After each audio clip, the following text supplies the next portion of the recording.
உங்கள் வீடு தேடி வரும் அரசு. உங்களுடன் ஸ்டாலின்.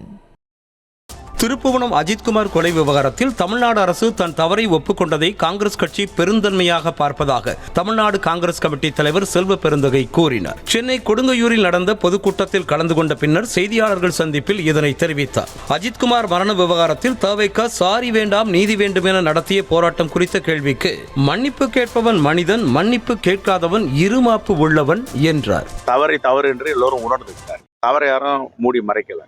நான் பேப்பரில் பார்த்து தெரிந்து கொண்டேன், தொலைக்காட்சியில் பார்த்து தெரிந்து கொண்டேன் என்று யாரும் இதில் 1% கூட பின்னடைவு ஏற்படுத்தலை. உடனடியாக மாண்பு முதலமைச்சர் தன்னுடைய துறை, அவர் வைத்திருக்கின்ற உள்துறை, இந்த தவறு நடந்திருந்தால் நான் வருத்தம் தெரிவிக்கிறேன், இந்த வழக்கு சிபிஐ விசாரிக்க வேண்டும் என்றால் எங்களுக்கு பிரச்சனை இல்லை, சிபிஐ விசாரிக்கட்டும் என்று ஒரு கன்சர்ன் கொடுக்கிறார், சம்மதம் தெரிவிக்கிறார். சில நேரங்கள்ல இப்படி நடக்குது. ஆனால் அதே நேரத்தில் இதை ஒப்புக்கொள்வதற்கு பாருங்க, எஸ் குற்றம் நடந்திருக்கிறது, அதுதான் பெருந்தன்மை. அங்கதான் முதலமைச்சர் இருக்கிறார். உங்கள் வீடு தேடி வரும் அரசு. உங்களுடன் ஸ்டாலின்.